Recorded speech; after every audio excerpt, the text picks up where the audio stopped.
Bonjour à toutes et à tous, merci de nous rejoindre. Nous avons 90 minutes ensemble autour de la thématique entreprise, femmes et IA, le trio gagnant. Nous allons entendre les témoignages de femmes au parcours différents, des réussites, des difficultés parfois. Et ce webinaire va poser la question des freins, des opportunités et aussi des perspectives des femmes dans l'IA. Il va être question de diversité, des métiers de l'intelligence artificielle et des données, de recrutement, de formation et de mixité. Ce que représentent les métiers de l'intelligence artificielle et son utilisation concrète dans des secteurs où les femmes pourraient davantage s'engager. C'est le sujet que nous évoquons aujourd'hui avec plusieurs invités. Juliette Mattioli, Thales, Sophie Barbe de l'INRAE, Anne Aumont d'Avisia et Nicolas Vialet. Bonjour à vous qui êtes avec nous en direct. Bonjour, je vais vous présenter bien sûr dans quelques instants. Merci à ceux et celles qui nous rejoignent. Vous allez également entendre des témoignages de femmes actuellement en reconversion, en formation de développeurs, développeuses en intelligence artificielle au sein de l'école Microsoft by Simplon. Une session de dialogue avec nos invités est aussi prévue. Ce sera autour de 11h45 et vous pouvez poser d'ores et déjà vos questions, en tout cas au fil de l'eau. Dans la fenêtre questions qui est en bas à droite de votre fenêtre Livestorm. Alors, ce webinaire prendra fin à 12h et il s'inscrit dans le cadre de rendez-vous réguliers qui vont être dédiés aux femmes et aux sciences. Il est organisé par Aerospace Valley en partenariat avec Digital Aquitaine et Toulouse is AI. Trois acteurs qui œuvrent à une bonne compréhension des enjeux technologiques et d'innovation sur ce terrain, vous l'avez compris, du Grand Ouest. Donc, en quelques mots, Aerospace Valley a pour mission de développer les régions Nouvelle-Aquitaine et Occitanie par l'innovation de trois filières, l'aéronautique, le spatial et les drones. Le pôle contribue au développement des capacités technologiques via 5 axes technologiques, 5 écosystèmes d'excellence, dont celui-ci, celui qui nous concerne aujourd'hui, économie de la donnée et intelligence artificielle, et qui est animé par François-Marie Le Saffre. Digital Aquitaine œuvre pour sa part pour le développement durable de l'économie numérique par l'animation de thématiques industrielles ou technologiques, les domaines d'excellence, dont le tout dernier, créé en 2021, qui s'appelle IA Data Science, qui rassemble 60 acteurs du secteur de l'intelligence artificielle et de la data. De son côté, Toulouse Isaïe rassemble l'écosystème toulousain de l'IA, avec pour mission des actions de fédération et d'animation. Alors, je vous présente nos invités qui sont donc en direct avec nous.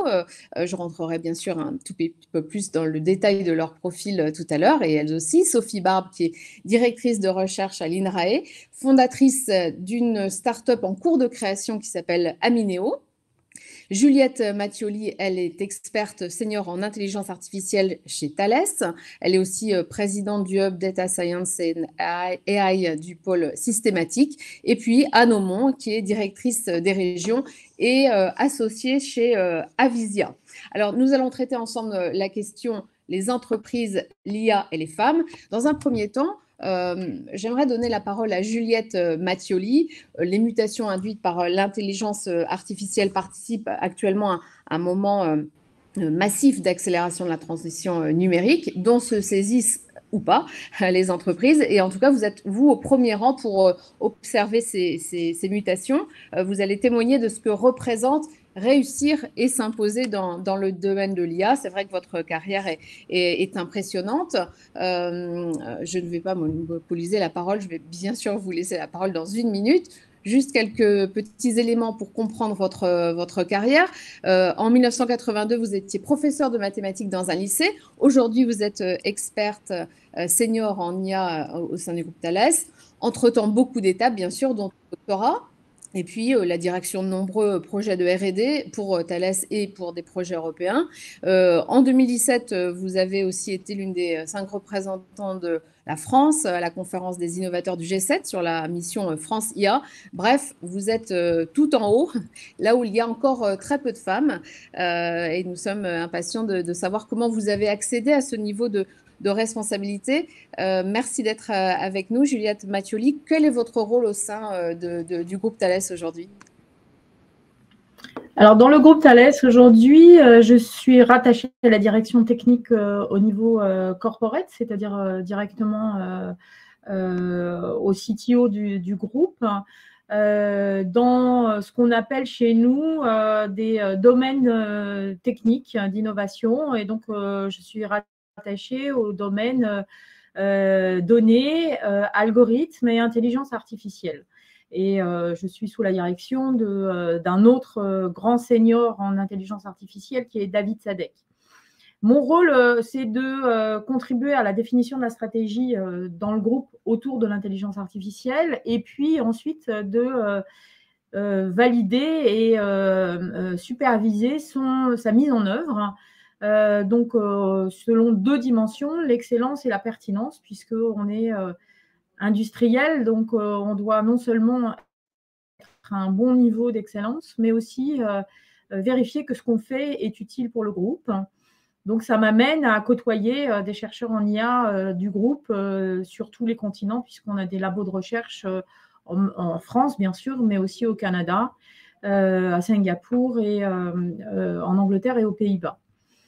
Alors, comme vous l'avez dit, hein, moi, j'ai commencé, après avoir fait une première carrière dans l'enseignement, très bas. Donc, du coup, je sais ce que c'est que d'être stagiaire dans un grand groupe en intelligence artificielle. Je sais ce que c'est que de faire une thèse, etc., et de monter au fur et à mesure. Donc, vous avez Voilà. quitté l'enseignement, vous étiez prof de maths, vous avez quitté l'enseignement parce que vous aviez envie d'intégrer le monde de l'industrie.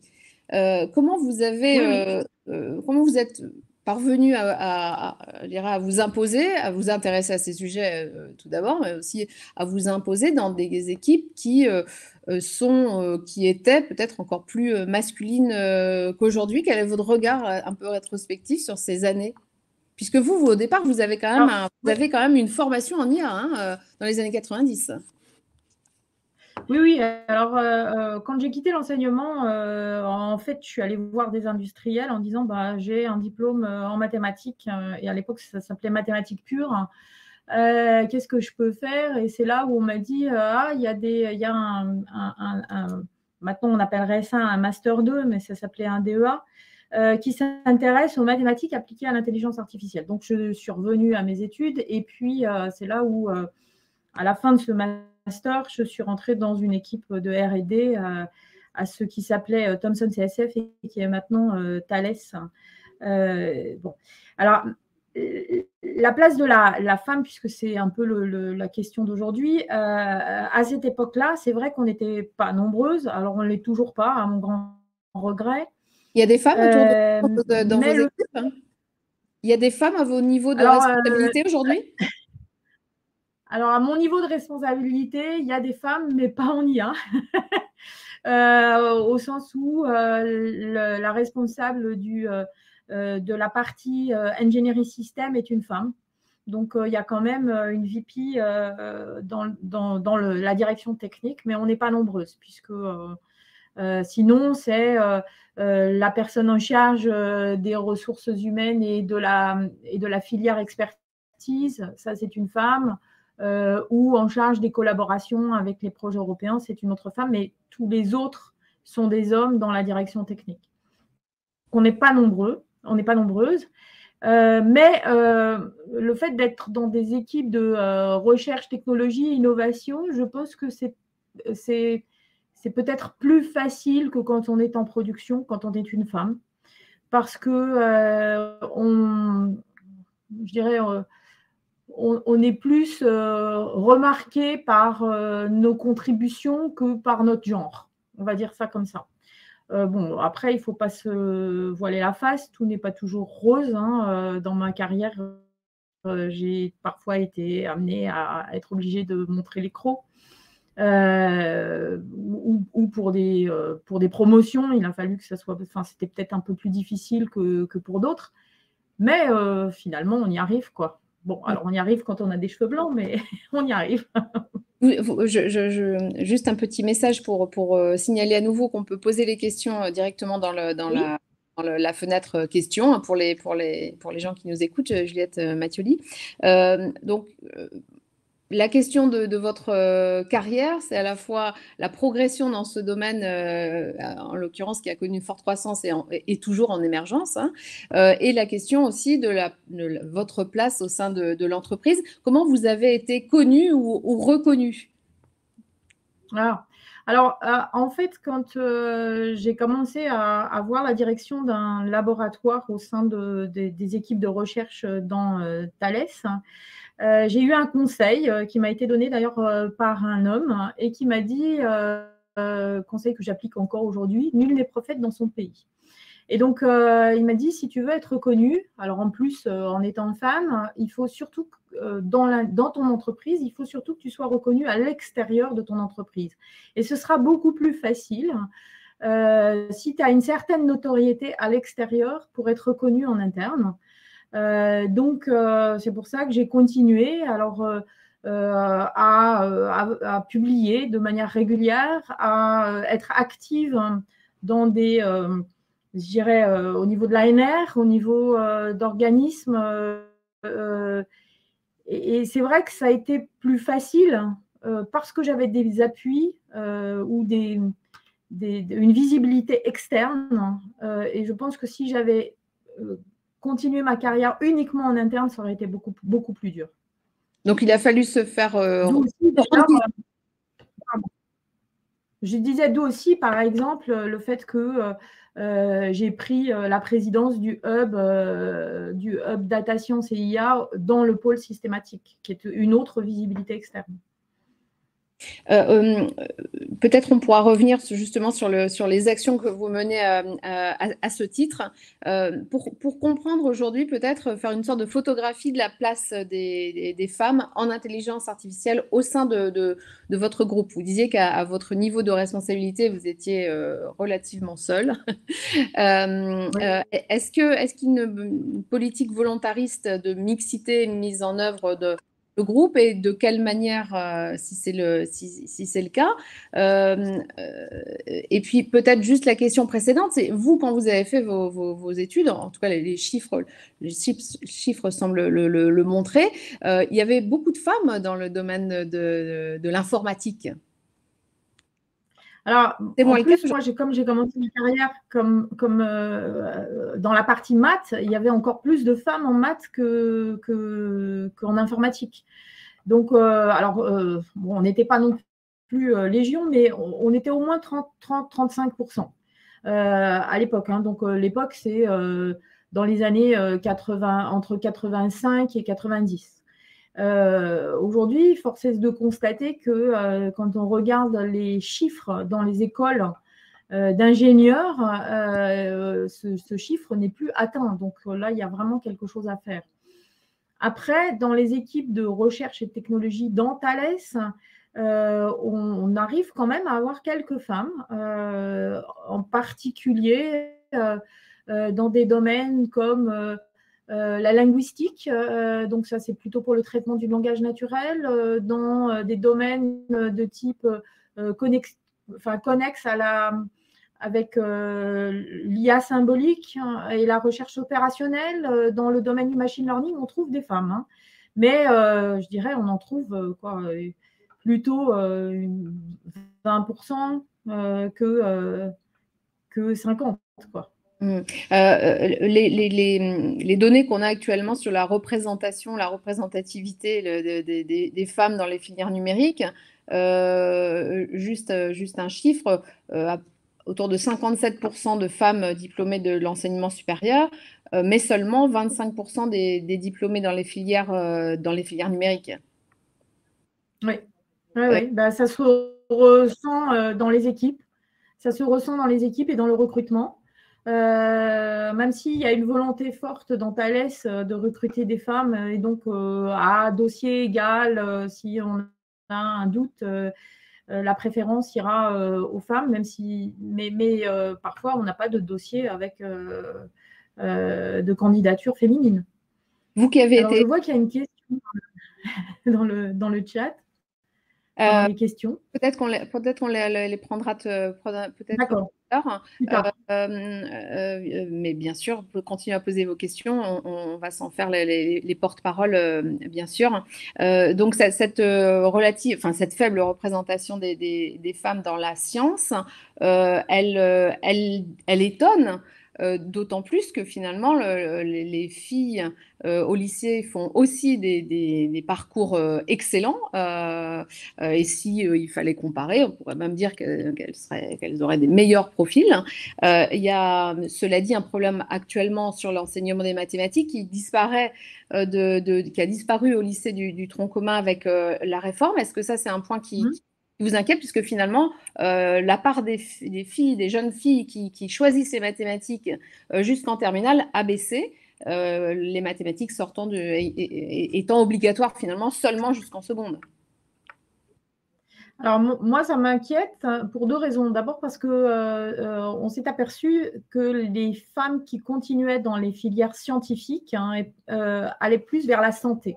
Donc, si en plus on leur enlève cette possibilité d'avoir les mathématiques, elles iront encore plus vers la santé et moins vers l'informatique, le numérique, la physique, la chimie, enfin des matières comme ça. Donc, les femmes vont je dirais, être de moins en moins nombreuses dans les filières d'ingénieurs ou de thèse dans le numérique. Avec le fait qu'il n'y ait plus de mathématiques ou de… Alors peut-être qu'on verra en fonction des élections, parce que certains candidats ont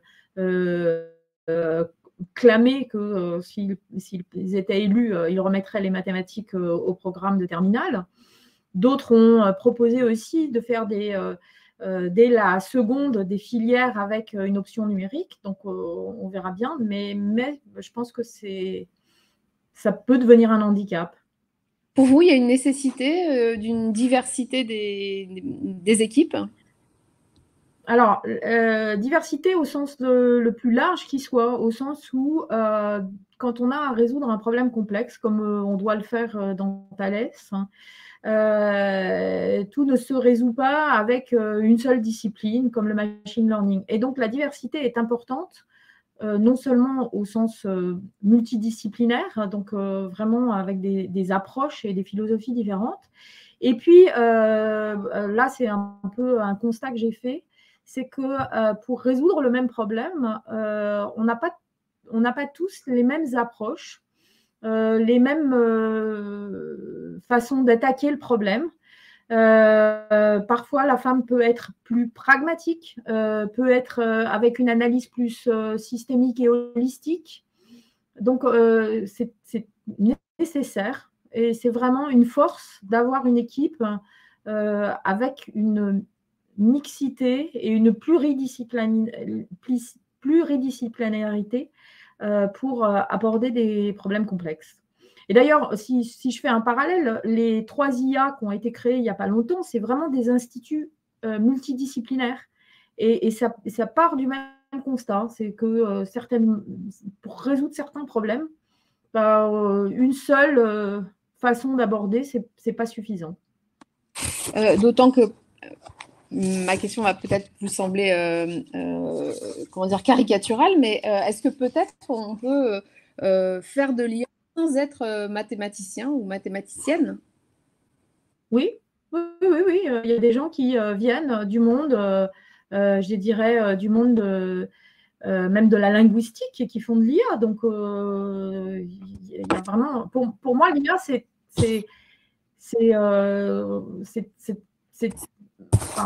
prend ses fondements dans plusieurs disciplines, l'informatique, les mathématiques, la linguistique et d'autres disciplines, même les sciences cognitives.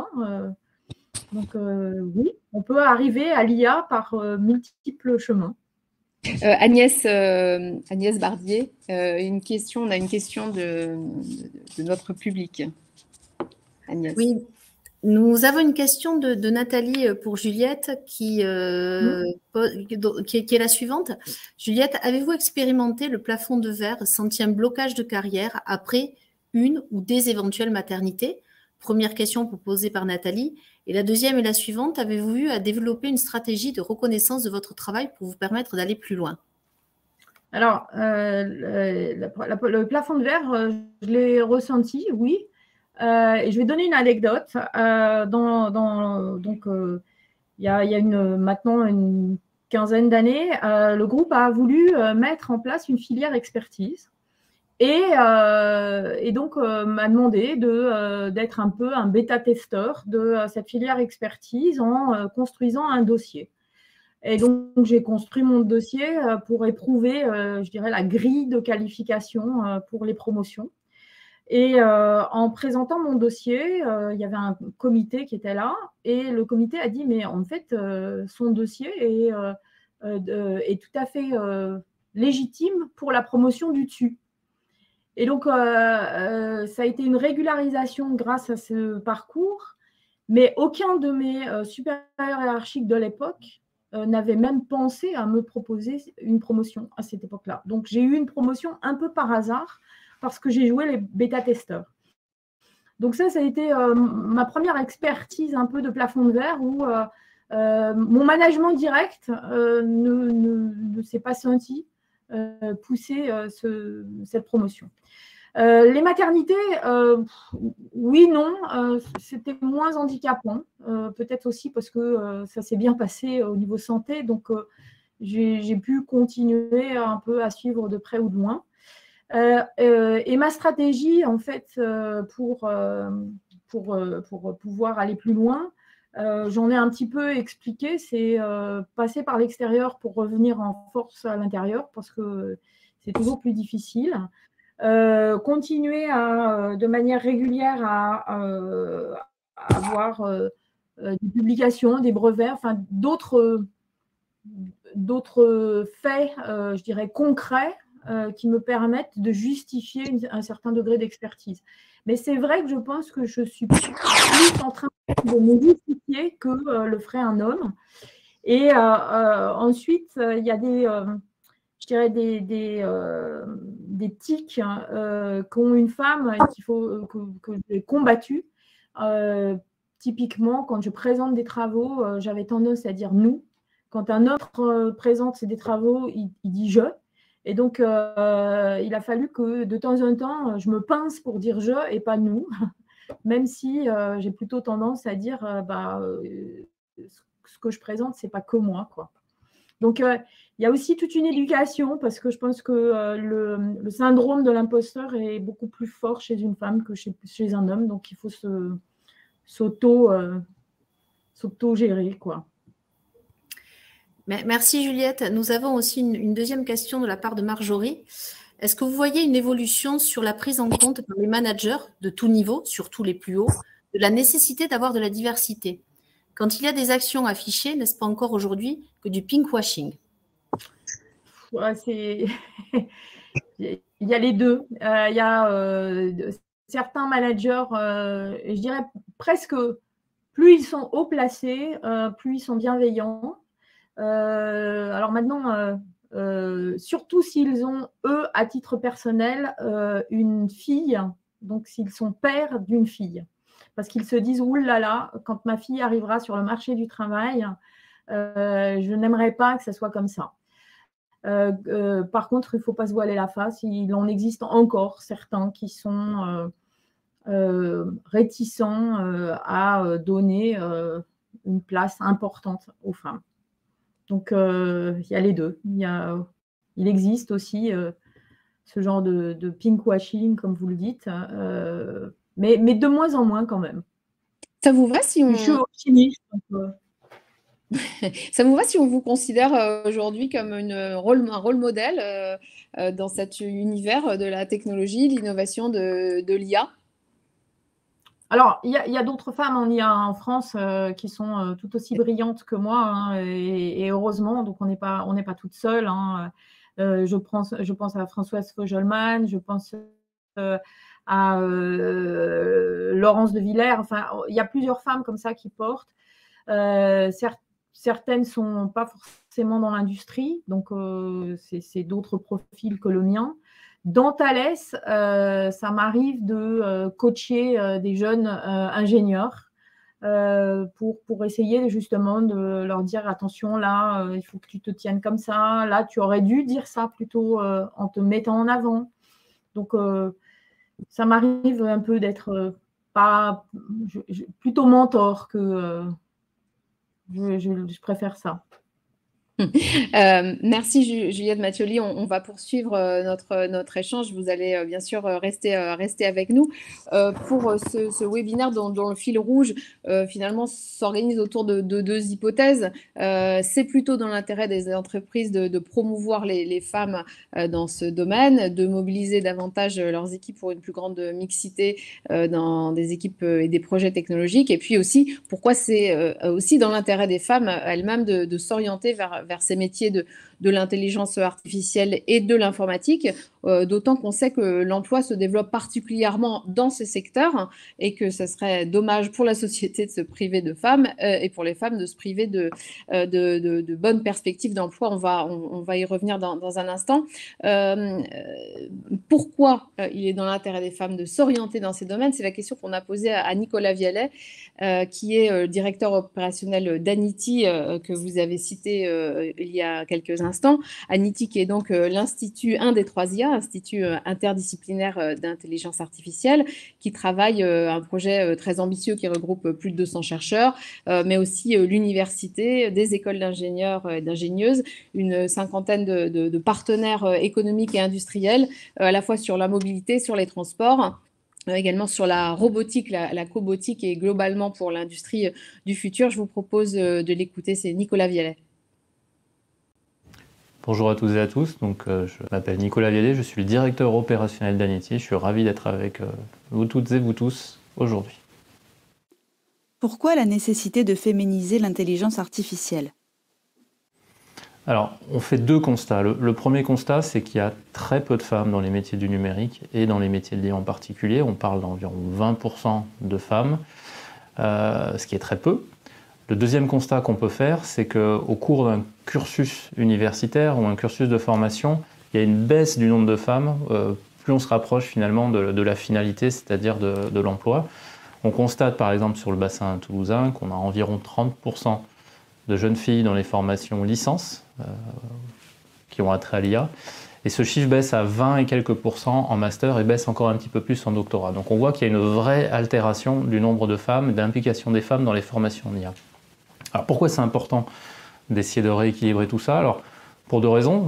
L'IA, c'est comme toutes les applications numériques, s'adresse à tout le monde. Donc il paraît assez logique d'avoir des concepteurs de l'IA qui soient représentatifs finalement des futurs utilisateurs de l'IA. Mais au-delà de ça, l'IA, c'est une technologie qui vise finalement à reproduire ou à automatiser des tâches qui sont dévolues à l'être humain en général. Et il y a une tendance, en tout cas un risque de reproduction, voire d'amplification des biais de conception dans l'IA. Donc il est un des moyens pour mitiger ce risque-là, c'est de faire en sorte que les concepteurs, la population des concepteurs, soient représentatifs autant que possible de la population des futurs utilisateurs. Donc c'est pour ça qu'il est très important d'avoir une population conceptrice, inventeuse de l'IA qui soit représentative de la population qui va, elle, bénéficier de ces services-là. Quels sont le rôle et les actions du comité mixité d'Anity? Alors, dès le début d'Anity, on a essayé de s'organiser pour agir positivement sur cette situation et on a créé une commission dédiée à la mixité et à la diversité de genre. Et cette commission, elle va agir en fait sur 2 grands pans. D'abord le pan interne, elle va nous aider, nous, en interne, Anity, à essayer de nous améliorer vis-à-vis de la mixité, donc en nous donnant des conseils sur les processus internes et sur notre politique interne. Donc on parle de recrutement, on parle d'organisation événementielle, comment faire en sorte d'être exemplaire finalement en tant qu'institut. Donc on intervient également sur le monde externe à Anity, donc on intervient notamment très en amont dans les filières scolaires, les écoles, les collèges et les lycées pour sensibiliser à la fois les élèves, mais les enseignants et tout le personnel en charge de l'orientation des élèves sur les métiers de l'IA, essayer d'attirer les jeunes filles finalement dans ces formations-là. Donc on a une convention avec le rectorat pour agir ensemble. On intervient également auprès du grand public au travers de réunions publiques, de conférences, de webinaires comme aujourd'hui. en particulier en coordination avec nos collègues des autres instituts 3IA français. Donc on essaie d'agir ensemble, encore une fois. Et on intervient également auprès des entreprises. On a créé un réseau ambassadeur de manière à coordonner les actions qu'il peut y avoir entre notre monde académique et le monde de l'entreprise pour donner plus d'ampleur et donner des perspectives de finalité. Finalement, c'est très important pour les jeunes filles d'avoir une perspective de finalité pour les attirer dans ces métiers-là. Et enfin, on a développé des actions un peu plus précises auprès des jeunes étudiantes, notamment au travers d'un réseau mentorat qu'on appelle Mentoria, dans lequel on accompagne des jeunes filles qui se posent des questions, qui sont tentées éventuellement de rentrer dans ces métiers de l'IA, donc pour les accompagner, les décomplexer et les aider à franchir le pas. Donc voilà l'essentiel de nos actions au travers de la commission. Encore une fois, cette commission vise à agir de manière coordonnée avec l'ensemble des intervenants sur cette thématique-là et pas à créer quelque chose de nouveau et d'isolé. Donc on est ravis de participer encore une fois à cette journée. Quelles sont les perspectives en matière de formation initiale et continue ? Alors, cette thématique-là, elle est centrale et très transverse dans toutes nos actions et en particulier dans nos actions de formation. Donc dans l'ensemble des formations qu'on peut déployer et qu'on a déployées et qui répondent à une charte, on a une stratégie de labellisation au sein d'Anity. Et dans cette stratégie de labellisation, les formations doivent répondre à une charte et dans les éléments de la charte, il y a cette perspective de nécessité d'équilibrage des genres qui est présente. Donc c'est un premier élément de réponse. Toutes les formations qui vont se déployer à la fois sur le domaine de la formation continue, mais aussi sur le domaine de la formation initiale, répondant à cette charte, vont avoir cette dimension-là. Mais on va également déployer des actions un peu plus ponctuelles, un petit peu plus précises de sensibilisation, notamment au niveau L1, L2, L3, donc dans les licences, pour sensibiliser à la fois les enseignants mais la population étudiante à cette nécessité-là. Et encore une fois, notre objectif, c'est de faire en sorte que les jeunes filles aient envie de participer à cette aventure de l'IA. Et là, on aura besoin typiquement de vous pour nous aider à intervenir et donner justement ces perspectives, cette vision, cette utilité sociétale que beaucoup de jeunes femmes recherchent dans leur métier.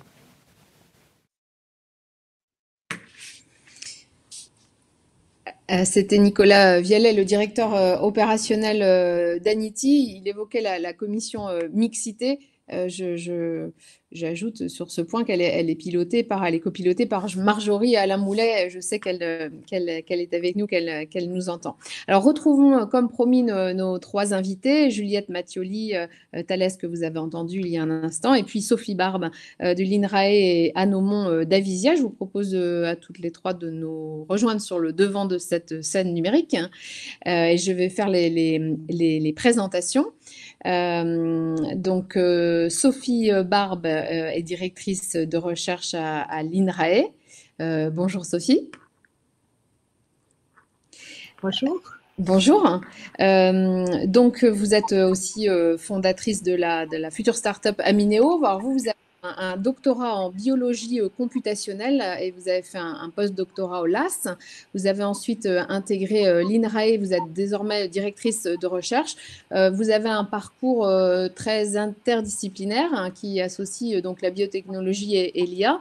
Et votre expertise, c'est justement cette capacité à faire le lien entre les sciences de la vie et l'univers de l'informatique.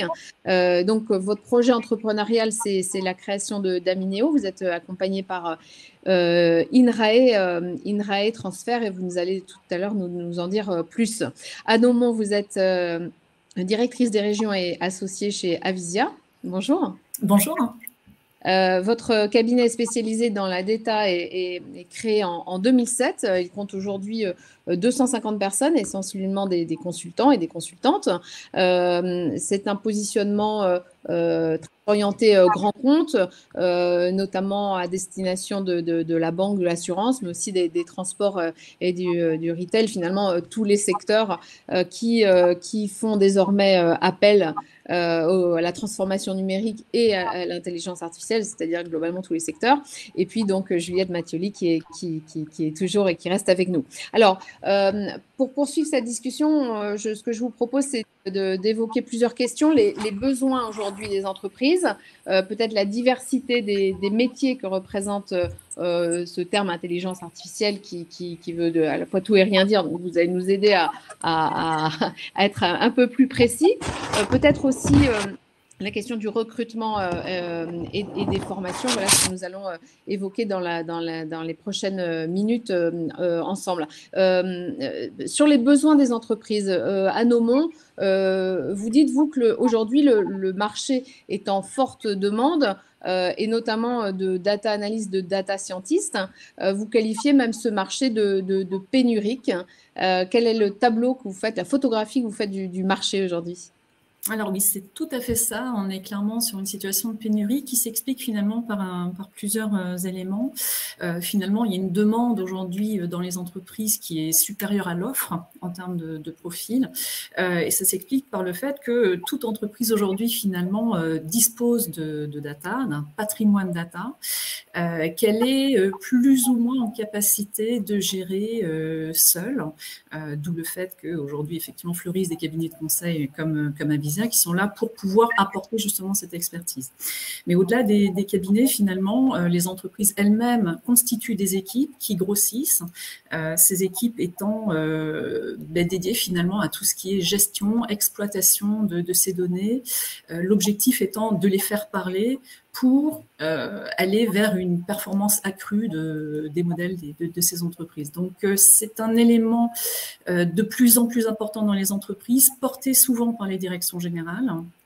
Et si on ajoute à ça l'essor de l'intelligence artificielle qui est présent aujourd'hui dans tous les secteurs d'activité, sous différentes formes. C'est vrai que c'est un vaste sujet que cette question de l'IA. Nous, on considère qu'on parle d'IA dès lors que l'on commence à développer des algorithmes, effectivement, dans les systèmes. Et donc, ça fait appel à ces ressources. Côté école, effectivement, peut-être qu'on posera la question des écoles et de la formation dans un deuxième temps. Sur les métiers et sur les services que vous rendez aux entreprises, hein, sur les conseils en tout cas que vous leur apportez, est-ce que peut-être vous pouvez nous donner des exemples à la fois de projets portés par votre cabinet et puis de compétences nécessaires pour les traiter ? Tout à fait. Alors aujourd'hui, effectivement, on vient nous chercher pour comprendre où se trouve cette data et pour savoir la faire parler. Ça va concerner toutes les directions d'une entreprise, depuis le marketing, la direction financière, la logistique, le commerce, etc. Et donc, pour accompagner nos clients dans ces tâches-là, nous leur mettons à disposition différents types de profils. Alors, ça peut être des data analystes. Alors, les data analystes, ils ont en charge tout ce qui est recueil de la donnée, exploitation de la donnée, clairement pour la faire parler. Donc, ça peut être des données, par exemple, issues d'un CRM. Ça peut être des données liées aux produits que fabrique l'entreprise. Ça peut être des données financières, etc. Donc, ça, c'est clairement le rôle du data analyst. Et ces profils sont très présents dans un cabinet comme Avisia. Vous pouvez aussi trouver des profils que l'on appelle plutôt data scientists, qui, eux, vont intervenir pour faire parler des données massives. Donc, on parle de big data dans ce cas-là. L'objectif étant d'aider les entreprises à améliorer leur performance.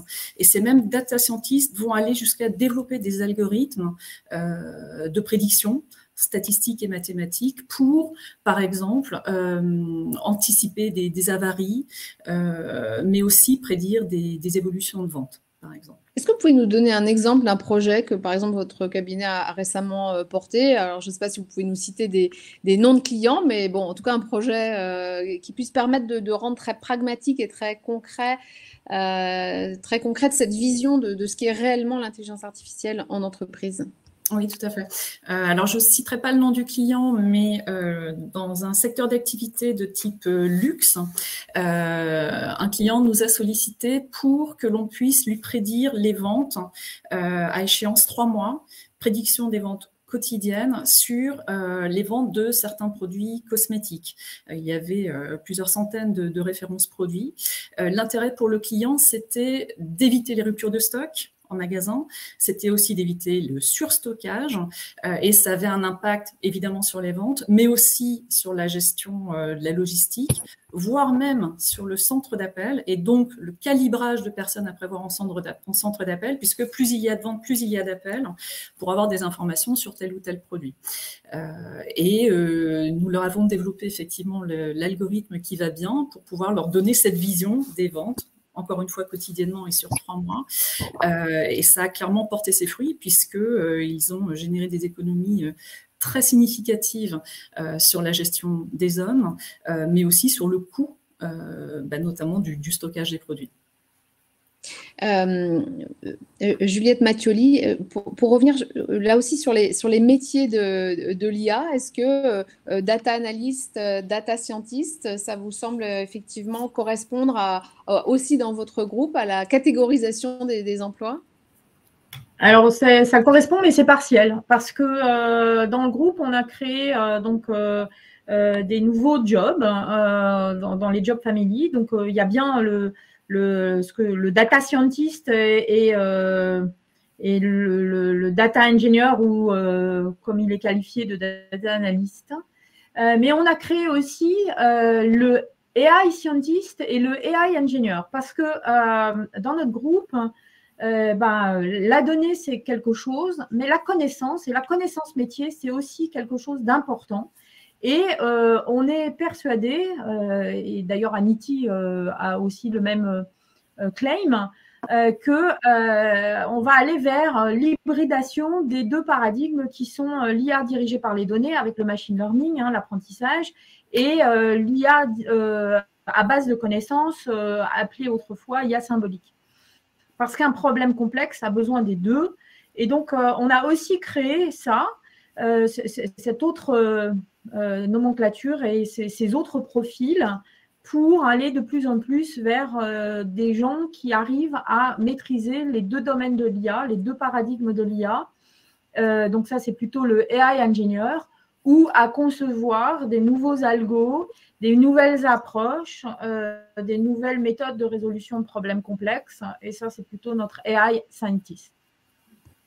Avant d'obtenir, d'avoir ces postes en entreprise, comment on fait quand on est par exemple étudiant ou étudiante pour se repérer et pour faire ses choix aussi de formation? Comment on arrive à faire cadrer finalement son expérience ou son envie d'expérimenter finalement ces nouveaux métiers, de rentrer dans ces nouveaux métiers sans vraiment connaître exactement ce que ça signifie, parce que c'est quand même extrêmement précis. C'est un parcours compliqué parce que autant la partie, je dirais, sciences des données, data scientist, est très visible. Autant d'autres approches sont un peu moins visibles. Alors, quand je dis visible, c'est soit à travers des propositions de parcours universitaires, soit dans les écoles d'ingénieurs, soit au travers de MOOC, de cours en ligne. Et donc, après, il y a des écoles qui sont un petit peu plus, je dirais, discrète. Donc, la partie IA symbolique, c'est un peu plus discret, même si dans d'autres pays, c'est très présent. Et puis, on commence, par exemple, au niveau du hub, on est en train d'essayer de mettre en visibilité des parcours de formation. Et puis, mais c'est plus difficile. Quand on veut avoir un spectre large en intelligence artificielle. Et c'est plus facile quand on suit, je dirais, le mainstream d'aujourd'hui autour du machine learning et des data sciences. Anomon, vous confirmez la difficulté de parfois s'y repérer? Oui, non, mais c'est sûr qu'on est dans un environnement qui est en perpétuelle évolution, qui est particulièrement mouvant, qui évolue en plus à différentes vitesses en fonction de là où on se trouve, des secteurs d'activité que l'on côtoie. Donc, chez Avisia, notre objectif à ce niveau-là, c'est, comme le disait aussi Nicolas, c'est d'intervenir au plus près dans les écoles, en faisant intervenir nos propres consultants pour qu'ils puissent témoigner justement de leur retour d'expérience, de leur trajectoire, des projets dans lesquels ils interviennent, à faire aujourd'hui, de leur perspective également d'évolution en interne, en s'adressant tant aux filles qu'aux garçons d'ailleurs, parce qu'on est quand même là aussi pour parler du genre. Mais en tout cas, c'est pour démystifier un petit peu toutes ces professions qui ont voilà, de plus en plus des noms nouveaux, qui plus est avec des anglicismes, etc. Donc ça peut paraître effectivement assez abstrait. Donc notre objectif, c'est de lever le voile sur ces métiers, de donner de la projection, y compris en termes d'évolution de carrière et de prise de responsabilité supplémentaire. Sophie Barbe, alors vous, en raison de votre parcours universitaire, de vos travaux de recherche, puis aujourd'hui de l'activité de votre start-up à Minéo, vous représentez encore un autre volet, un autre spectre de ces métiers de l'IA. Quelle est l'activité ou quelle va être l'activité de la start-up ? Donc, Aminéo, en fait, développe des technos d'IA pour des applications dans le domaine des biotechnologies et plus particulièrement pour concevoir, en fait, des protéines. Les protéines jouent un rôle majeur pour répondre donc aux défis actuels et à venir qui se posent au niveau de la société et de la santé publique. Donc, les problèmes d'environnement, les pollutions environnementales, leur impact, par exemple, sur la biodiversité, sur la santé, la raréfaction des ressources fossiles. Tout cela, c'est d'autant de choses qui entraînent au besoin d'un changement de paradigme et donc d'utilisation, de développer donc des approches durables, éco-responsables. Et donc, les protéines jouent un rôle majeur à ce niveau-là. Et donc, Aminéo développe des technologies d'intelligence artificielle pour guider la conception de ces protéines et répondre donc à ces besoins de protéines face à ces différents enjeux. Et cela se touche finalement à un large panel de secteurs d'activité, que ce soit dans le domaine de la santé, où les nouvelles thérapies innovantes sont basées sur des protéines, sur des anticorps, mais aussi tout ce qui est les domaines industriels, que ce soit pour des bioénergies, pour du recyclage du plastique ou encore pour produire différentes molécules, des biomatériaux par des approches donc durables et éco-responsables. Donc, vous êtes pour comprendre peut-être votre parcours et aussi la spécificité de votre proposition. Vous êtes au carrefour à la fois de la biologie et de l'informatique. Oui, voilà. Donc là, c'est ce qu'on appelle la biologie computationnelle. De quoi s'agit-il ? En fait, c'est de l'utilisation d'approches numériques pour aller comprendre des systèmes moléculaires, pour aller guider la conception de systèmes moléculaires, pour comprendre les molécules qui constituent le vivant, donc les protéines plus particulièrement dans mon cas. Et c'est cette force de rassembler ces domaines qui permettent vraiment actuellement d'avoir un impact important pour ces domaines donc, des biotechnologies. Donc vraiment, je pense que justement, comme disait Juliette, pour les femmes qui sont attirées par les domaines de la santé, de la biologie, là, c'est vraiment de montrer aussi aujourd'hui par mon témoignage l'importance de l'IA dans ces domaines qui est vraiment en plein essor et qui permet aussi de rassembler en fait la passion que l'on peut avoir pour aller travailler dans un domaine qui a un impact, je dirais, qui peut être positif pour la société, pour la santé. Et pour cela, nous avons besoin vraiment de nouveaux algorithmes et de nouvelles technos d'intelligence artificielle.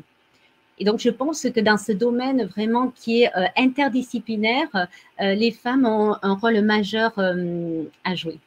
Donc, ce n'est pas soit les maths, soit rien. Il y a d'autres voies aussi et les sciences de la vie sont aussi une perspective possible et évidemment extrêmement ambitieuse. Oui, bien entendu. Là, c'est un domaine qui, par rapport à d'autres secteurs, est peut-être moins avancé, mais actuellement vraiment en plein essor.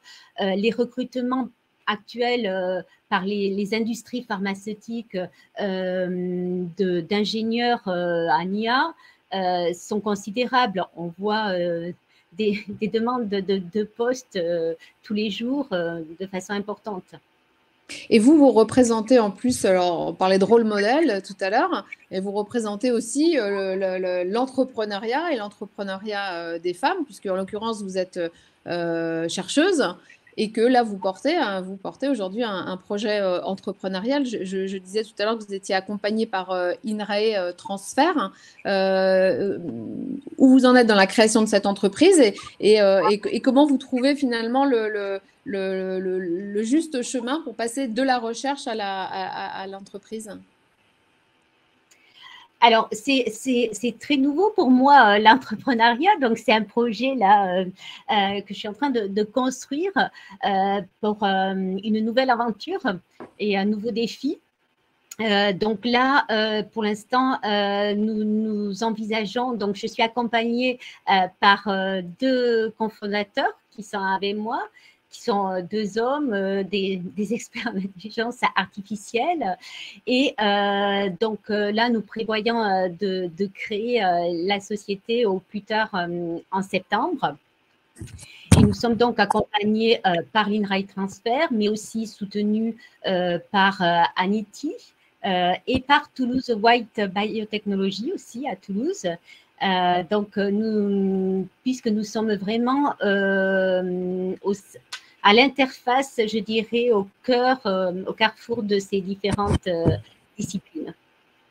Je vous propose à toutes et à tous d'écouter le témoignage d'une femme. Elle s'appelle Claire Arnoux. Elle est en formation développeuse en intelligence artificielle au sein de l'école Microsoft by Simplon. Je vous propose tout de suite de l'écouter, puis après, peut-être, je vous demanderai de réagir.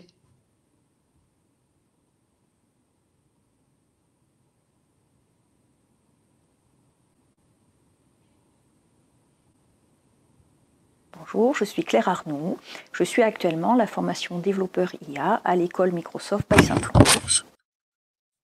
Pourquoi cette formation? J'ai commencé mes recherches pendant le Covid, ce qui a un petit peu compliqué les choses. Et un jour, mon mari m'a parlé de cette formation Microsoft développement IA. Ça m'a un peu interpellée. J'ai affiné ma recherche et continué dans cet axe-là. J'ai rencontré un data scientist avec qui j'ai pu échanger et découvrir ce métier. Ça m'a rappelé un peu mes débuts, puisque j'ai travaillé dans le décisionnel au tout début de ma carrière. Et je me rendais compte que oui, j'avais envie de travailler la donnée, de la faire parler, de pouvoir l'explorer, de la faire parler. Le projet s'est dessiné, j'avais le soutien de ma famille, j'avais envie d'apprendre et de faire une formation. Le projet était monté, j'ai postulé, j'ai fait les sélections et j'ai été prise et j'ai commencé l'aventure donc en novembre 2020 jusqu'à maintenant où je suis en alternance dans l'entreprise. Quelles sont vos attentes et vos espoirs? Concernant les attentes, j'ai envie de continuer à apprendre, de trouver un poste dans lequel je vais continuer à apprendre et à travailler sur la data pour progresser un maximum. Et par la suite, une fois que j'aurai acquis de l'expérience dans ce domaine, j'aimerais aussi pouvoir à mon tour transmettre et aider d'autres personnes à pouvoir évoluer dans leur métier ou changer carrément de métier et nous rejoindre dans la data. Avez-vous des craintes ou des appréhensions? C'est plutôt j'ai quelques craintes par rapport à mon profil, parce que je souhaite vraiment être recrutée pour ma formation actuelle et travailler dans la data, l'intelligence artificielle, pas forcément pour mon parcours informatique précédent. Mais moi, j'ai vraiment envie, je veux aller dans la data. Je ne veux pas refaire ce que j'ai quitté. Et j'ai peur que parfois, il y ait un peu mélange des genres, on va dire. Une question pour nos intervenantes? Alors, ma première question aujourd'hui, ça serait, si c'était à refaire, si vous pouviez le refaire, qu'est-ce que vous feriez différemment dans ce métier? La deuxième question que j'aimerais vous poser aujourd'hui, c'est quels conseils auriez-vous aimé recevoir quand vous avez débuté dans ce métier? Et enfin, la troisième question aujourd'hui, quel est le projet d'intelligence artificielle qui vous a le plus marqué et pourquoi? Merci beaucoup à Claire Arnoux pour cette intervention. Donc, je rappelle qu'elle est actuellement en formation développeuse IA au sein de l'école Microsoft by Simplon à la Cité, ici à Toulouse. Alors, elle vous a posé 3 questions. Est-ce que vous voulez y réagir? Si c'était à refaire, que feriez-vous différemment? Quels conseils auriez-vous aimé que l'on vous donne? Et puis, le projet IA qui vous a le plus marqué. Commençons par le projet IA qui vous a le plus marqué, peut-être, si ça vous va. Qui veut répondre? Non.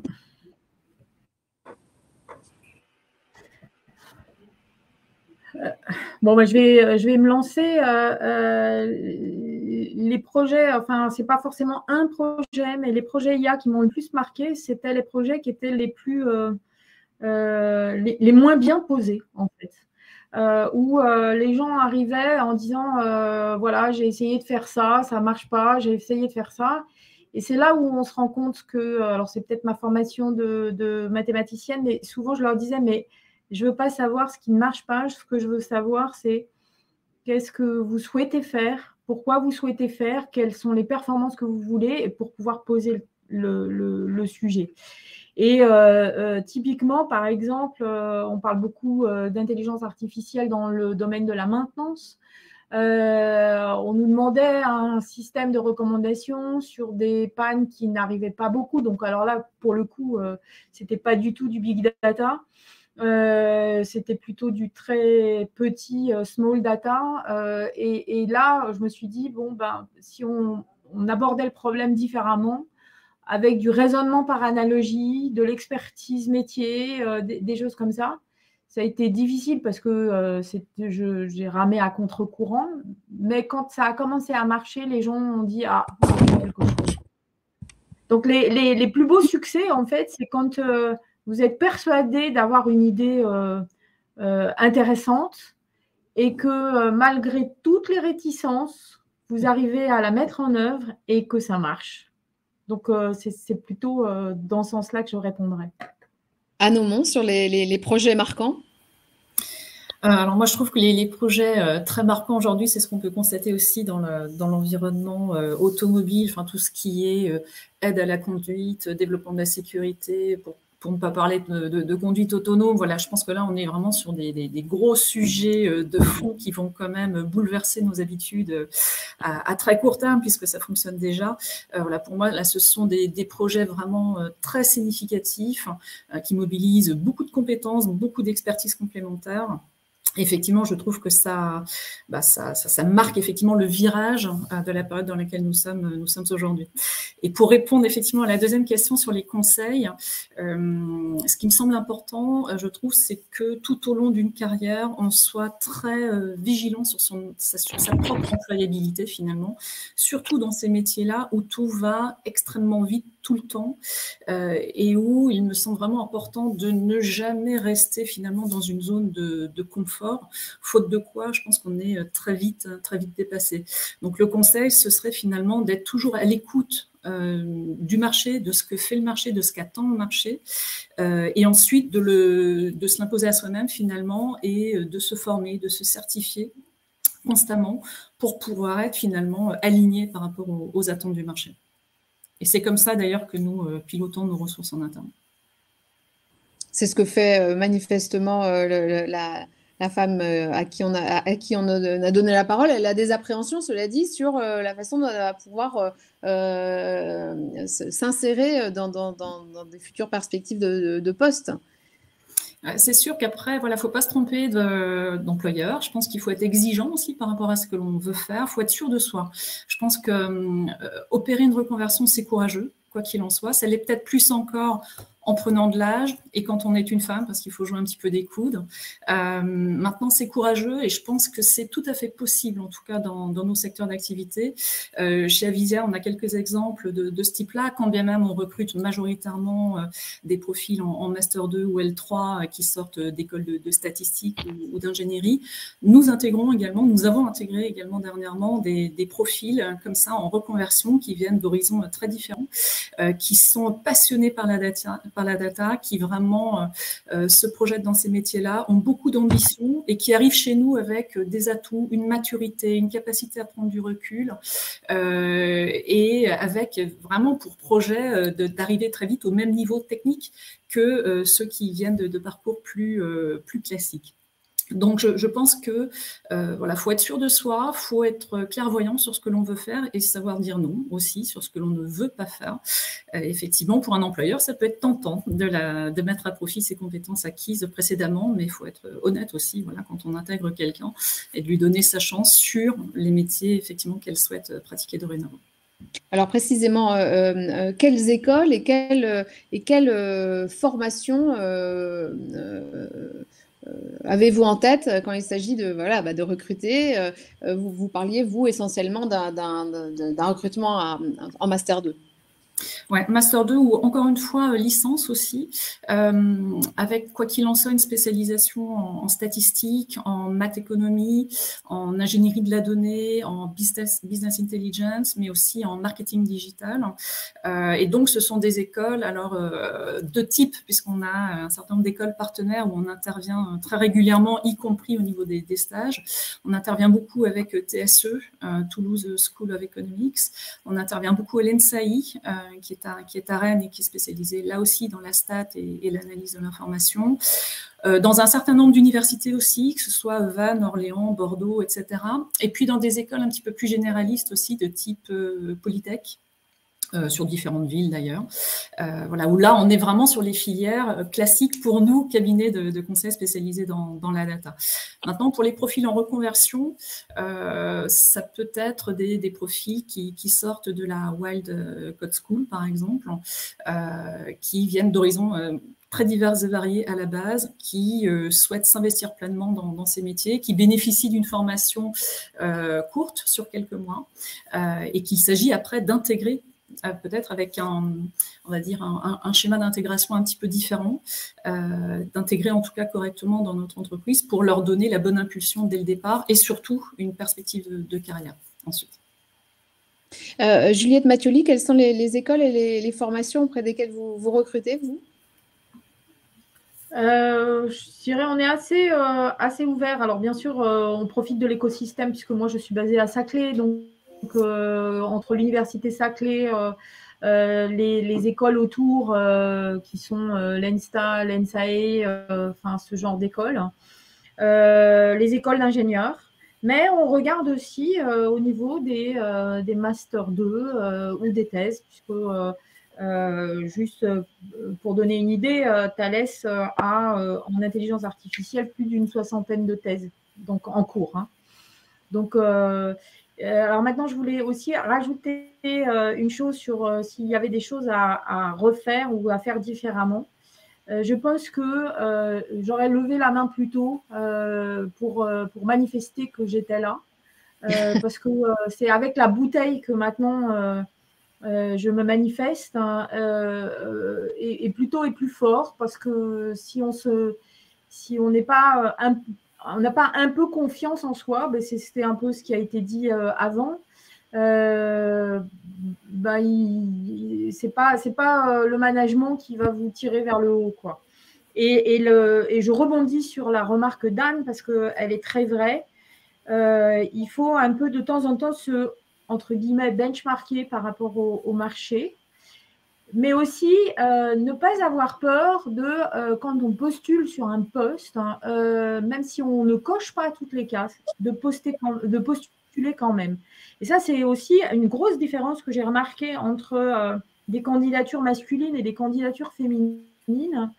C'est qu'en général, un homme, s'il coche pas toutes les cases, il va quand même postuler. Une femme va dire « Ah bah, il me manque tel item, donc ce poste n'est pas pour moi ».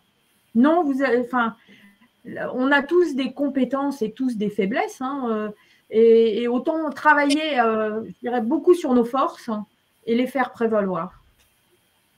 Donc, ça veut dire que vous, par exemple, en tant que manager, alors je ne sais pas si aujourd'hui vous managez des équipes ou pas, mais en tant que manager, quoi qu'il en soit, vous valorisez une expertise, pas forcément cocher non plus toutes les cases pour espérer pouvoir avoir un poste et progresser. Exact, parce que quand j'étais manager, puisque maintenant je suis plus en management transverse, donc j'ai plus d'équipe, mais quand j'étais manager et que j'étais amenée à recruter, je regardais en particulier les forces, parce que c'est peut-être aussi ma personnalité qui fait que je me dis que quand on est très très fort dans quelque chose, eh bien, même si on a des faiblesses, ça va nous tirer vers le haut, donc c'est très bien. Et je regardais aussi une deuxième chose, c'était la motivation. C'est-à-dire que quelqu'un qui est motivé, il va apprendre, il va progresser, donc c'était un peu les deux critères que je regardais. Vous avez aussi une expérience internationale. Je citais au tout début votre participation à des sommets et à des rencontres de haut niveau et de niveau évidemment international. Est-ce que vous étiez dans votre élément et comment vous avez, enfin, quel regard vous avez porté sur les équipes des autres pays? Alors, la France avait ceci d'intéressant qu'on était vraiment à 50-50. Il y avait 2 femmes, 2 hommes, donc c'était très bien. On était chacun avec je dirais, une compétence et une appétence un peu différente. Il y avait certains pays où il n'y avait pas d'hommes, pas de femmes, je veux dire, donc très masculin. Comme dans ce G7 des innovateurs, j'avais la casquette IA, je me sentais dans mon élément à cause de la discipline, quoi.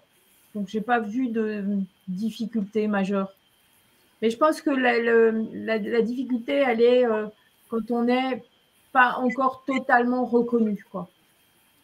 Quand on est en montée. Moi, j'arrive en plateau. Sophie Barbe, est-ce que vous nous entendez? Je voudrais vous poser la question aussi du recrutement, puisque la start-up Amineo que vous créez s'apprête à recruter ou est en train de recruter. Oui, donc nous, on recherche 2 types de profils d'IA, à la fois en IA symbolique, mais aussi en data. Et pour l'instant, nous avons commencé déjà notre premier recrutement qui est en cours actuellement. Et donc là, je rejoins ce que disait Anne sur la difficulté en fait de recrutement, puisque finalement ces personnes sont très très demandées et sollicitées. Donc voilà. Après juste voilà, j'ai reçu énormément de candidatures tout de même, pas à mon grand regret, je dis mon expérience qui est très récente, pas une seule candidature féminine. Voilà, donc à mon grand regret, puisque la diversité au sein d'Amineo est un point important pour moi. Et ensuite, c'est aussi recruter plutôt des spécialistes en IA symbolique. Donc aussi, c'est des personnes qui ont des thèses, des doctorats. Donc là, on a eu pas mal de candidatures de personnes aussi des différentes grandes écoles maintenant qui intègrent des programmes spécialisés en intelligence artificielle. Moi, là, actuellement, j'ai une doctorante qui est spécialisée en deep learning, en apprentissage profond et qui vient de Télécom Paris. Qui est donc une très très bonne formation là pour tout ce qui est apprentissage. Donc voilà, nous recrutons et nous envisageons ensuite de grossir cette équipe de recherche qui sera vraiment centrée sur les développements IA au sein d'Amineo lors de notre première de fonds qui, nous espérons, aura lieu d'ici la fin de l'année. Et donc, nous serons amenés encore à recruter sur ces 2 types de profils. Merci Sophie Barbe. Alors notre deuxième témoignage, elle s'appelle Clémentine Cellier, elle est elle aussi en formation développeuse en intelligence artificielle au sein de l'école Microsoft by Simplon, et là aussi elle va vous poser des questions. Bonjour, je m'appelle Clémentine Cellier. J'ai un parcours d'excellence dans la coiffure que j'ai quitté en 2019 pour me reconvertir dans l'informatique. J'ai été poussée, soutenue et motivée par mon fils pour mon appétence dans ce domaine. J'ai suivi donc une formation de développeur intégrateur d'applications web avec la 3WA et j'ai pu obtenir mon diplôme en été 2020. Après avoir réussi les examens d'entrée, je suis entrée en formation en tant que développeur intelligence artificielle Microsoft by Simplon en novembre 2020. Cette formation se termine en juillet 2022, donc dans 4 mois, avec le passage de la certification. Pourquoi cette formation? Alors, durant des années, en fait, j'ai touché aux données des clients dans le commerce. Et cela m'a emmené à la sécurité informatique. Et pour moi, ça a été logique si je faisais une reconversion, de me diriger dans ce domaine. Durant mes recherches sur la sécurité informatique, je me suis aperçue que l'intelligence artificielle travaillait énormément avec les données. Et donc, c'est avec toute logique que je me suis orientée vers cette formation de développeur en intelligence artificielle. Quelles sont vos attentes et vos espoirs? J'ambitionne de monter en compétences, de progresser. Et je souhaiterais avoir des vrais professionnels qui soient présents, qui me soutiennent, qui m'apprennent, transmettent leur savoir. Parce que l'auto-formation, c'est très bien, je suis très très autonome, mais c'est vrai que d'avoir une personne qui est vraiment du milieu et qui aime retranscrire ce qu'il sait, c'est important. En ce qui concerne mes espoirs, je désire m'épanouir dans l'informatique tout autant que j'ai pu m'épanouir dans mon premier métier. Avez-vous des craintes ou des appréhensions? J'appréhende un petit peu le jugement sur mon âge et sur mon premier métier, le fait d'être coiffeuse et le cliché de la coiffeuse. Je souhaite vraiment qu'on me laisse faire mes preuves en tant que femme, en reconversion à mon âge, parce qu'il y a beaucoup de femmes dans mon cas qui sont comme moi, qui se reconvertissent dans l'informatique, qui sont passionnées et on est motivé et on veut vraiment y aller. Donc vraiment, les freins que j'aurais, c'est ça. Une question pour nos intervenantes? Les 3 questions que j'aurais à poser aux intervenantes aujourd'hui, c'est la première étant quel est le pourcentage de femmes dans votre entreprise? La deuxième, y a-t-il un secteur dans l'IA qui se détache le plus, qui est le plus demandé? Et enfin, la troisième, que pensez-vous des femmes de plus de 40 ans qui se reconvertissent dans ce domaine?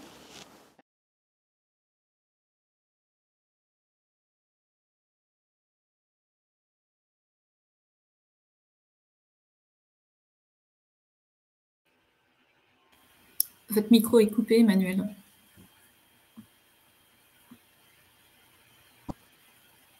Mon micro était coupé, pardonnez-moi. Donc, la question de Clémentine Cellier sur la fin, c'était les femmes de plus de 40 ans qui se reconvertissent dans le domaine de l'IA. Alors, il y avait des questions très, très variées, le pourcentage des femmes, le secteur de l'IA le plus demandé. Est-ce que l'une d'entre vous veut répondre aux questions de Clémentine Cellier? Quand on a vu que c'est intéressant, elle a vu, elle, dans son métier précédent, très concrètement, qu'en fait, on pouvait faire quelque chose des données. Elle a eu envie d'expérimenter, en fait, de produire quelque chose. Je trouvais son témoignage très assertif. Oui, c'est ça. Je trouve qu'elle a une vision effectivement très, très claire, très, très fine. En ce qui me concerne, sur le statut de femme plus de 40 ans qui se reconvertit, moi j'aurais envie de dire tout simplement bravo. Encore une fois, c'est courageux. Je pense que ce ne sera pas évident parce que forcément, je pense que le taux effectivement d'intervenants masculins ou de participants effectivement à cette session le prouve. Je pense qu'il y a encore des stéréotypes, il y aura évidemment des freins, mais je pense que les mentalités sont vraiment en train de changer aussi. Et donc, en fonction des routes que l'on croise, je pense qu'effectivement, la formation qu'elle vient de suivre peut être un vrai tremplin pour rentrer dans une nouvelle vie active, une deuxième phase de vie. Il n'y a aucune raison pour que ça ne fonctionne pas. Il y a une telle demande aujourd'hui sur ces métiers-là. En sortant de ce type de formation, on a déjà un bagage certain pour commencer véritablement à apporter une valeur dans l'entreprise. Il n'y a pas de raison que ça ne marche pas. Donc, c'est courageux. Effectivement, il faut s'accrocher effectivement à son propre objectif et ça ne peut que bien se passer. Chez Avisia, pour répondre également à sa question sur le taux de femmes, on n'est pas trop mal. Aujourd'hui, on est à 40% de femmes dans le cabinet, sur 250 personnes. Donc, on a une volonté forte, finalement, de mixité. Et on y parvient assez facilement, finalement. On n'a pas mis en place de levier très spécifique pour recruter davantage sur une population de femmes, parce que finalement, les candidatures nous arrivent, ou on va chasser aussi ce type de profil, de manière à avoir cet équilibre. Donc là, depuis le début de l'année, on a recruté une vingtaine de personnes. Sur les 20, il y a 50% de femmes. Donc ce taux tend à progresser et c'est vrai que je citais quelques écoles tout à l'heure où finalement le taux de femmes déjà est plus important que la moyenne nationale. Toute école d'ingénierie, d'IA, de data confondue, on est entre 30 et 45%. Donc ça nous aide, nous, quand même, à recruter aussi des profils féminins. Et ce qui est intéressant, je pense aussi en termes de chiffres, c'est que, certes, 40% de femmes chez Avisia, ce qui est important de noter, c'est que parmi la communauté de gens qui aujourd'hui sont managers chez Avisia, on retrouve ce même taux. Autrement dit, on offre autant de perspectives d'évolution de carrière et de prise de responsabilité supplémentaire aux femmes qu'aux hommes. Donc la question chez nous du genre, elle ne se pose presque pas. Parce que pour une même responsabilité professionnelle, les deux, effectivement, honorent effectivement ce poste et voilà, la question ne se pose pas. En revanche, on cherche à conserver et à continuer de développer cette mixité. Donc, ça veut dire aussi qu'il y a davantage de femmes dans le domaine des data, des données, que dans l'informatique au sens large, parmi les ingénieurs peut-être. Exactement. Résolument. Sur la partie pure data, statistique, etc., la proportion de femmes est supérieure et elle évolue. Dès que l'on va chercher des profils plutôt data ingénierie, etc., qui viennent des filières plus générales des grandes écoles d'ingénieurs, finalement, ce taux baisse, mais parce que je pense que l'attrait pour les sciences dites dures, finalement, tout ce qui est technologie, ingénierie, etc., est moins fort chez les femmes. Donc, mécaniquement, cette proportion descend. Juliette Mathioli, vous vouliez vous aussi répondre à Clémentine? Oui, alors moi, c'était surtout sur les femmes de 40 ans qui alors, je suis pareil, je dis bravo parce que dans notre génération et la mienne encore plus, changer de métier, c'était pas quelque chose de naturel. Enfin, c'était pas... C'était plutôt des gens qui étaient un peu fous, huluberlus. Aujourd'hui, les jeunes ont cette appétence et si au bout d'un moment, ils ne se sentent pas bien dans un métier, ils sont prêts à changer. Donc, les mentalités changent et même si c'est très courageux, c'est dans le contexte actuel, hein, c'est plus facile que pour quelqu'un de mon âge. Et puis, on voit aussi des gens qui, même au-delà de 60, 62 ans, qui continuent avec une nouvelle carrière. Donc, moi, j'ai autour de moi des entrepreneurs tardifs hein, qui se lancent dans l'entrepreneuriat pour leur deuxième vie, quoi. Donc, à mon avis, c'est plus simple. Hein, et si, par hasard, et je n'espère pas, elle rencontre des préjugés, c'est que ce n'est pas la bonne société et qu'il faut qu'elle aille dans une autre compagnie. Sophie Barbe. Mais je pense qu'elle trouvera son bonheur et bravo à son parcours et vraiment chapeau, quoi. Sophie Barbe, je vous laisse réagir si vous voulez aussi. Oui, juste pour revenir sur ce que disait Juliette. Oui, justement, actuellement, je trouve qu'il y a de plus en plus d'opportunités et de possibilités plutôt de changer, d'évoluer pas forcément des changements aussi radicaux que l'on a pu avoir dans le reportage, que je tiens d'ailleurs à souligner que c'est très courageux et je trouve admirable. Là, par exemple, actuellement, justement, moi, je me lance aussi dans l'entrepreneuriat, là, actuellement, ce qui est finalement une nouvelle aventure, donc, à plus de 40 ans. Et je suis donc une formation à HEC. Et ce qui est très intéressant, c'est de voir qu'au sein de cette formation, les âges sont répartis de, on va dire, de 25 à 63 ans. Donc, il y a à tout âge, actuellement, je pense, des possibilités. Et je trouve que donc c'est quand même très intéressant de pouvoir maintenant avoir cette possibilité. Alors, je ne dis pas que c'est simple, qu'il y a quand même certainement des préjugés encore.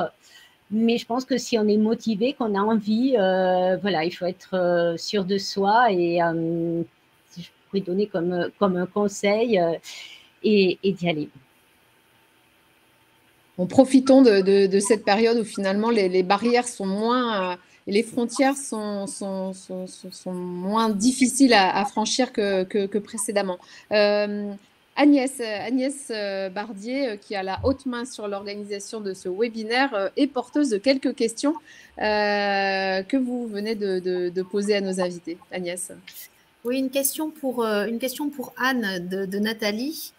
En fin de formation Bac+5 informatique, j'étais plus profil recherche et je me suis laissée pousser en informatique de gestion. Quels sont les moyens de reconversion pour revenir dans la haute technicité? Anne, quelle serait votre réponse à cette question? Alors, je pense qu'il y a plusieurs chemins. Il y a plusieurs chemins, effectivement, pour revenir sur des sujets alors plus techniques. Tout dépend de ce qu'elle entend par technique aussi. Je pense que la question mériterait d'être précisée parce que finalement, on parle d'un domaine qui est extrêmement vaste. Je ne connais pas son parcours, donc c'est vrai qu'il faudrait peut-être avoir cette conversation peut-être en dehors de cette séance pour pouvoir affiner parce que je pense qu'en fonction de ces éléments manquants aujourd'hui, les orientations peuvent effectivement être assez différentes. Je pense que quelqu'un qui a déjà eu un parcours en informatique de gestion et si je comprends bien, qui souhaite s'orienter davantage dans un environnement IA, voilà, il y a matière effectivement à y aller, je pense, assez facilement. Là, par rapport au témoignage que l'on vient de voir, où on vient voilà, d'un environnement de coiffure voilà, vers le l'IA, on est quand même sur quelque chose de l'ordre d'un grand écart quand même, et pourtant c'est possible. Là, dans ce cas de figure-là, je pense que c'est quand même plus facile. Donc, je peux mettre à disposition effectivement de cette personne pour en discuter, pour affiner, peut-être effectivement lui donner des conseils de comment nous gérerions chez nous, chez Avisa, ce type de situation, ou même plus globalement, finalement, de par ce que je connais du secteur. Merci Anne, on fera le lien effectivement. Merci pour elle. Merci pour elle. Une question de Marjorie maintenant que l'on peut poser à Juliette, qui précise: nous sommes coincés par des sociétés qui recrutent des Bac+5 et une batterie de candidats data scientists qui sont ensuite mis sur des tâches plus data ingénieurs. Anne en parlait tout à l'heure justement. Une piste serait que des filles pourraient être recrutées plutôt en L3 par exemple et les accompagner. Juliette, qu'en pensez-vous? Alors, c'est vrai que les grands groupes comme Thales, on a plutôt tendance à recruter des Bac+5 ou des doctorants ou des gens qui ont déjà une thèse, surtout dans les domaines de l'intelligence artificielle. En revanche, il y a de plus en plus des compagnies, je dirais, moyennes ou plus petites, qui ont besoin comme ça de gens plutôt de ce que j'appelle les AI ingénieurs avec un niveau L3, éventuellement Master 1. Et puis, après, il y a des associations, comme par exemple le Hub France-IA, qui mettent à disposition ce genre de demandes. Donc, il faut utiliser aussi toutes les armes qu'on nous offre. En province, il faut aussi de temps en temps aller voir comment ça s'appelle, les pôles. C'est pas les agences, mais les agences de commerce et d'industrie, là, j'ai oublié. Les CCI? Oui, oui, tout à fait. Parce que souvent, en fait, on n'ose pas. On se dit, oh, on n'ose pas, c'est pas tout à fait le profil que j'ai. Et finalement, on a beaucoup de choses à apporter. Donc, enfin, et là aussi, c'est ce que quand j'ai dit, si on ne coche pas toutes les cases, il ne faut pas hésiter à postuler. Si une société vous dit, je demande un bac +5 ou une thèse, et que le profil correspond à ce que vous faites, ben, postulez quand même, parce que peut-être, surtout dans les grands groupes, peut-être que ce n'est pas sur ce poste-là, mais ils auront une idée pour vous. Donc, il ne faut pas s'arrêter à je coche toutes les cases, quoi. Donc, si on devait retenir un mot, ça serait un verbe à l'infinitif, oser. Oui, osez et ayez confiance en vous, quoi. Vous avez des forces, faut les mettre en valeur. Sophie Barbe, pour revenir sur justement la spécificité de votre parcours, qui est un parcours d'entrepreneuriat, vous disiez que vous suiviez une formation en ce moment à HEC. Est-ce que vous êtes entouré de femmes? Comment se composent ces équipes de futurs dirigeants d'entreprise? Du coup, la majorité n'est pas représentée par des femmes, mais il y a quand même pas mal de femmes dans la promotion actuelle à laquelle je suis. C'est vrai que si on regarde les chiffres, par exemple au niveau des startups qui sont financées par des fonds d'investissement, celles qui sont dirigées par des femmes, ça doit représenter à peu près 2,5% des startups. Donc, voilà, il y a encore beaucoup de chemin à faire. Mais je trouve qu'il y a de plus en plus de femmes et de jeunes femmes qui se lancent dans cette aventure d'entrepreneuriat. Je peux le voir à HEC, mais c'est vrai que voilà, la majorité sont des hommes, ou par rapport je suis aussi accompagnée par BPI France et je participe à différents événements. Et là aussi, je peux encore constater que les femmes, il y en a, mais pas autant que ce serait souhaitable.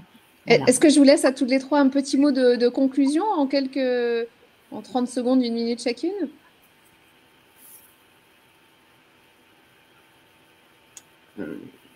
Oui, moi je peux dire, voilà, si je retiendrai, c'est quelque chose qui a été pas mal dit ce matin, c'est d'avoir confiance, d'oser, comme disait Emmanuel, de ne pas se mettre de barrières, justement, de suivre son envie, sa passion, et que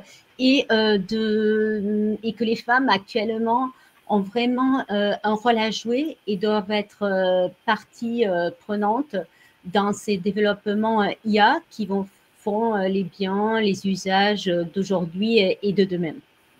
Et pour une IA qui soit plus éthique, je dirais, responsable, égalitaire. Anon, Juliette, Mathioli? Alors, moi, je dirais qu'effectivement, les femmes ont toute leur place dans ce secteur d'activité. Rien ne les empêche effectivement d'y aller, et je pense qu'il faut qu'elles soient sûres d'elles-mêmes, sûres du rôle qu'elles peuvent jouer, s'affirmer aussi et s'assumer en tant que femmes avec nos différences. Je pense que c'est aussi un bon moyen de se faire respecter de la communauté masculine, voilà, pour aller vers cette complémentarité. Je pense que c'est vraiment le terme. Et en tout cas, il faut oser. Oui, alors je partage tout ce qui a été dit, hein, et je n'oserais pas faire du rephrasage, mais vraiment, chacune de nous a en soi des forces et des motivations, et c'est là-dessus qu'il faut s'appuyer pour avoir confiance et vraiment faire ce qu'on a envie, parce que quand on fait ce qu'on a envie et qu'on le fait en s'amusant, on le fait encore mieux. Donc, allez-y, lâchez-vous. Merci vraiment infiniment à toutes. Merci évidemment premier chef à nos intervenantes et à notre intervenant, Sophie Barbe, Juliette Mattioli, Anne Aumont, Nicolas Violet. Vous avez aussi entendu Claire Arnoux et Clémentine Cellier, dont les témoignages ont été très, très forts et on les en remercie également. Donc, avec vous, on a bien compris que l'utilisation de l'intelligence artificielle est un enjeu vraiment très important. Les entreprises ont globalement conscience qu'elles ont tout à gagner à favoriser la mixité de leurs équipes. On a vu aussi que c'était dans l'intérêt des femmes de s'orienter vers les métiers de l'intelligence artificielle et de l'informatique, que c'était un secteur très créateur d'emplois, pénurique et donc vers lequel il fallait oser s'investir. Donc, merci à vous. Ce webinaire s'inscrit dans le cadre global de rendez-vous réguliers dédiés aux femmes et aux sciences et nous vous donnons rendez-vous très bientôt pour la suite. Merci aussi à toutes celles et ceux qui ont rendu possible ce moment. Bien sûr, les équipes d'Aerospace Valley, organisatrices de ce webinaire, les partenaires Digital Aquitaine et Toulouse Isaïe, Agnès Bardier, François-Marie Le Saffre, Tiffaine Sauveur, Stéphanie Lamour, Julie Busset, Eunette Mayor, Juliane Ribot. Et oui, il en faut du monde pour créer cet événement auquel vous venez de participer. Merci beaucoup. Vous allez pouvoir retrouver ce webinaire sur la chaîne YouTube d'Aerospace Valley très bientôt. À bientôt, merci. Merci Emmanuel. Merci beaucoup, bonne journée. Au revoir, bonne journée. Merci, c'était vraiment, je ne sais pas ce que vous en avez pensé, j'espère que vous avez apprécié. En tout cas, j'ai trouvé que c'était très intéressant.